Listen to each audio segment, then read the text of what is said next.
I'm going to show you how to iron a giant perler bead or fused bead creation. It's really tricky and I'm not an expert at it. I've only done it, this will be my 4th time, so I will make some mistakes, but I'm just giving you the general idea of how to do it.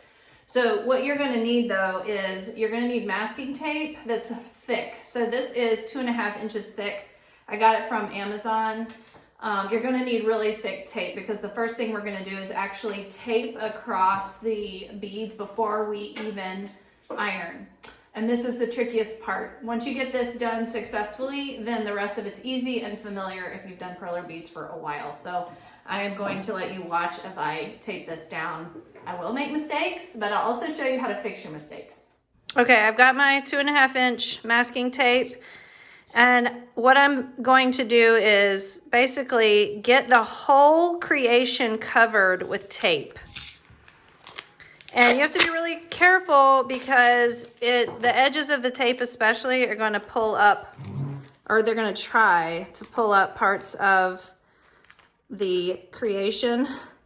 And this one with the parts that stick out, this is going to be a little bit more challenging. So I feel kind of nervous, but you just kind of have to go for it. So you lay the tape down, you press it down, just so it's solid. Let the edges curl up. At the end, we're going to cut off some of the excess, but for now, we're just gonna let it curl up. There is no redo. Once you lay the tape, it is down. Do not try to pull the tape up. Okay, so see, I messed up the first time. The little tweezers are really helpful. I don't know how it happens. I really don't, but basically I managed to pull up a couple beads here. So I'm just pulling, this time this mistake was really easy to fix. Sorry, I don't have super steady hands. There we go, okay. That actually wasn't bad. If you do it really bad though, you can actually pull the beads off the tape, set them aside, and then when we flip it over, I'll show you, you can actually set the beads back into place where they belong. So I don't really think you can ruin it. I have never ruined it, although I do get really frustrated every time. So it is very challenging. I don't think I'd let your kids do this. I think if you're gonna allow these giant creations in your house, you should probably know that you're gonna take this on. Maybe a really detail-oriented, steady-handed kid could. I don't know. I guess just the consequences of it not going well are so huge. You know, it's the ruining of the entire creation, so that's why I prefer to do it. This one's actually going really well so far. Okay, do you see right here where I've still got some beads sticking out? I'm gonna have to get that covered. It doesn't matter how much it overlaps, it really doesn't. You're just trying to get it covered. All right, I'm gonna like set that aside, okay. Now, we have a big giant mold that most of this Yoda thing is on. It is awesome. I highly recommend this giant mold, but he was a little bigger, so my son has a couple of these other squares just side by side, and they're not, I don't know if you can tell from the video, but they're not laying perfectly next to each other, probably because this square is warped a little bit from all the ironing. So that area is gonna be a little extra tricky for me to tape, so I'm gonna save that for last. This is actually going super well, guys. Usually I end up really frustrated, but I did just do this the other day, so it's fresher. It's harder when it's been a while since you've done it. Oops, I just messed, oh no, I didn't, woohoo! This is going really well.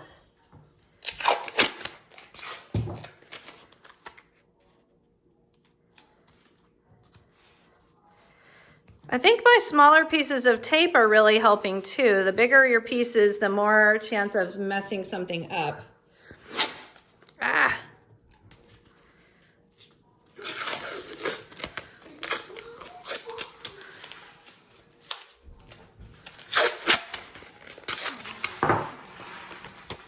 So I'm getting close. I don't want to get over there quite yet to the crossover part, but that's coming. Oh boy. Okay, I just messed up. Oh, 1 bead. No, it's not 1 bead. It's several beads.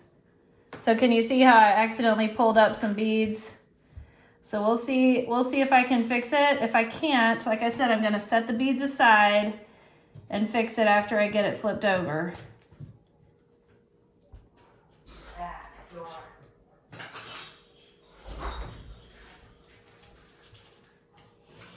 Ah, see, I can't even tell where this one goes. Maybe right there, but that doesn't make sense. Wait, where? Wait, did you mess up? Yeah, I did. Only a little.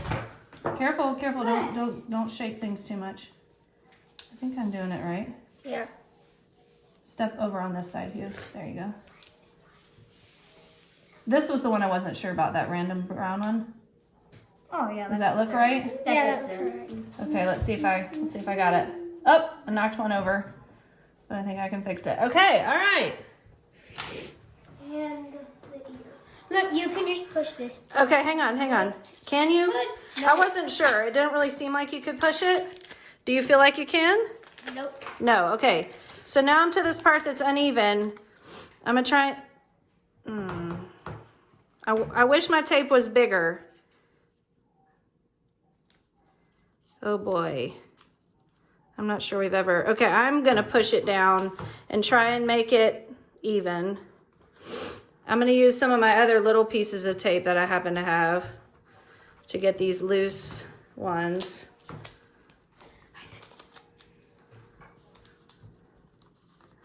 Still didn't get that one. Okay, we got it covered and I didn't ruin anything. I'll still be able to show you though. Okay, this is a really important step. You take your masking tape and you start rolling the crap out of the creation because you want this tape to be stuck totally 100% on every last bead. Do not forget this step. What? It seems like it's pulling it up. Yeah, but they're good. They're okay. In fact, okay, my son was noticing that this edge was pulling up, and I think it's because the tape is curling.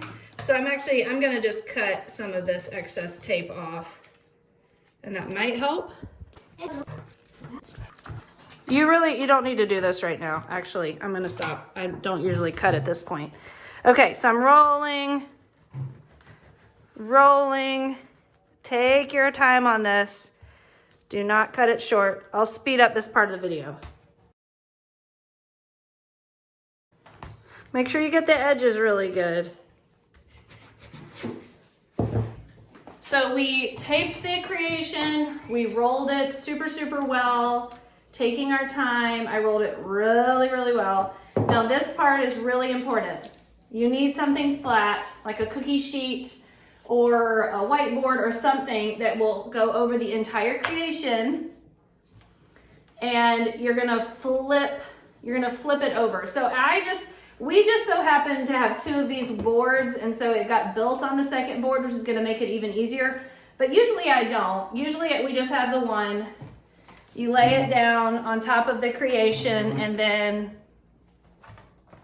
you flip it over. That's okay, Fee. That's okay.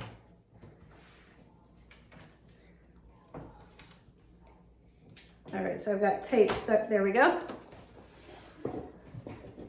Okay, at this point, I'm going to raise so the pattern was taped down to the mold. That's why it's still there. But we're taking the mold off.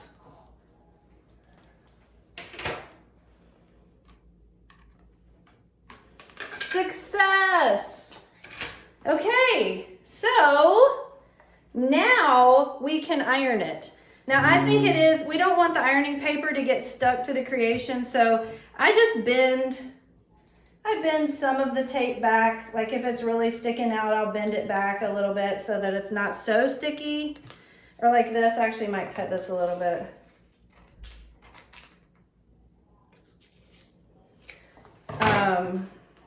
Might just lay that down right like that. Okay, if you had messed up and had a few beads that were loose, what you can do to fix it, I'm trying to get the pattern. You can use your pattern, which is now in reverse. So you need to keep that in mind. And you can actually, hand me a bead, guys. Hand me a bead. You can use your tweezers or your fingers, I just like the tweezers, to actually place the bead, because this is in place really well. So you could use your backwards now pattern and replace the beads that got messed up. So it's not the end of the world. Oh, look, I have one that's messed up right there. So I'm just gonna push it on. And now we are ready to iron. These patterns always come with big giant paper. Is this the big giant paper that this one came with? Okay. One thing I have learned that really does help is iron this first, the paper itself. Because if you lay it down and it's all like this, then you may accidentally just do some weird things on your pattern. So iron the paper first so that it's nice and flat, then put it on top of the creation and iron. Don't forget, don't forget because you haven't done it before, but you can imagine that a large creation like this is gonna take a lot longer than a small creation. So you'll iron this side, and then if you like to do your Perler Beads creations on both sides, you would then flip it over, remove the tape, and iron the other side. So do not iron the tape side, that would be bad. I think you would probably melt the sticky stuff to the beads, which would probably ruin your creation, and that would be tragic. So I'll show you how I ironed it too. Okay, so like I said, start by ironing your paper. I do my iron on the hottest that it will go. That's how we do Perler Beads. So I'm just ironing the paper flat to have one last thing to potentially mess up my design. All right, much better. Much better. Okay, now I'm gonna bring up my little guy.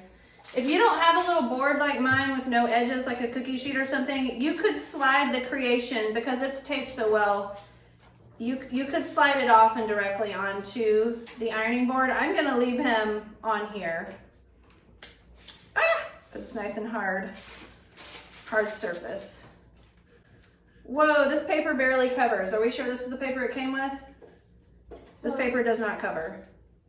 We could just have it in the paper. Yeah, this sounds good. Okay, give me another one. Oh, here's another huge one. Okay, that's fine. So finding out the paper doesn't fit is a big deal. You need to make sure your whole thing is completely covered. Don't plan on moving the paper if you can help it. It's just, you want to protect your creation from potential swipes of your iron. So have it completely covered from the beginning. I don't love two papers. It's not my favorite thing, but we'll make it work. So there's probably different techniques to ironing Perler Beads. I'd be hard pressed to be convinced that there is a right way or a wrong way. I think it's just however works for you. I tend to just keep the iron down and move it around slowly. And it's going to take a long time to do such a giant creation. And really at this point, if your kids have been ironing their Perler Bead creations, they could probably do this too. And so I've been ironing the first side of these giant creations, but then if they want to iron the other side, then they do it themselves. So my help ends after this point. But we love Perler Beads. We've been doing Perler Beads since my oldest was like 5. He's now almost 14. So we've been doing that for like 9 years, long time. Start off with the kind of little circles and things that aren't even a pattern. They're just random colors. And so now that my kids are older, what we're doing a lot more of it are these large creations, and also starting to collect individual colors. You can buy individual colors from Perler Beads. Not like the containers that have like 16 different colors, that it's only a little bit of each one, but more like bags of 1,000 or 5,000 of each color. So we've gotten into doing that. So that allows you to do more themed patterns. Like we have a book of Super Mario. We're gonna get a book of Avengers. And a lot of times those pattern books will have similar color schemes. So if you've got individual colors at the ready, you'll have more fun not running out of colors. So as you start to successfully iron it, you can start to see through. It starts to show through the paper pretty well. That's one way to know that you are accomplishing your task. You can also start to see the holes closing up. I think everybody has different preferences on what they consider to be complete.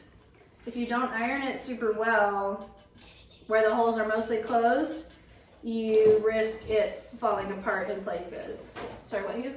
Nothing. You want to take over? No, get it to the ears. Make sure. Oh yeah, I'm working on the ears. Yep.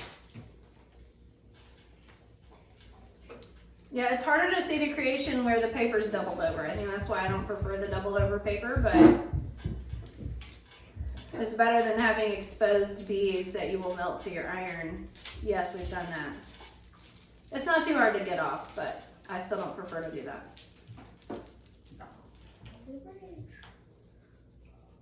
Yeah, you gotta pay really close attention to the edges. Well, the whole thing, I don't know, I still have a lot of work to do. These do take a long time to iron.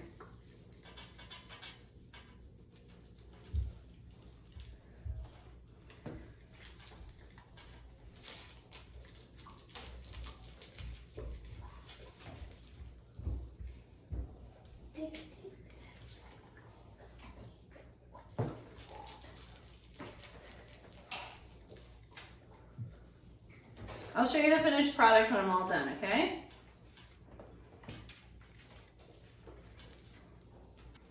Okay, I think I'm done. So I'm going to take off, actually, I should probably let it cool. The paper will come off easier if it cools. So I'm gonna leave it alone and let it cool off. So I took the paper off and I could tell that there were some spots that really need some more work. So I am going to keep ironing. This is the not as fun part of Perler Beads, is the lots and lots and lots and lots and lots and lots and lots of ironing. I changed the paper situation so I could see it a little better because the doubled over paper just didn't allow me to see the holes forming, or closing up rather. Because if you don't iron it well on the first side and then you flip it over and take the tape off, you will pull beads up. So we don't want to do that. So I just have to keep ironing. I don't have another choice.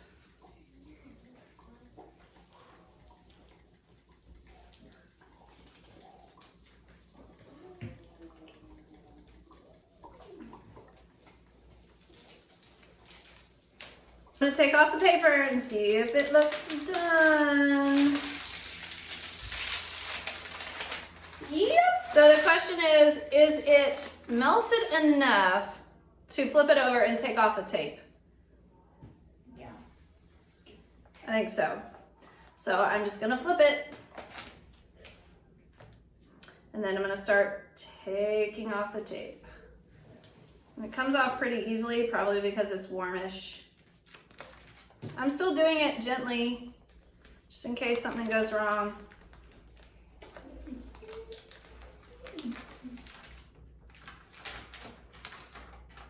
It's hot still, really hot. Remember, if you want your creation to stay flat, you're gonna need to pile books on it or something, because as it cools, it will want to curl.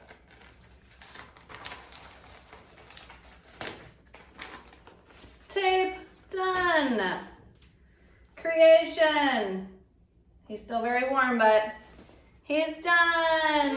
Yay! So now, if we want to iron the other side, we would just put the paper on and go at it again. So, hardest part is done. The second side is easy peasy. There's nothing really you can do to mess it up. So, enjoy all your Perler bead stuff.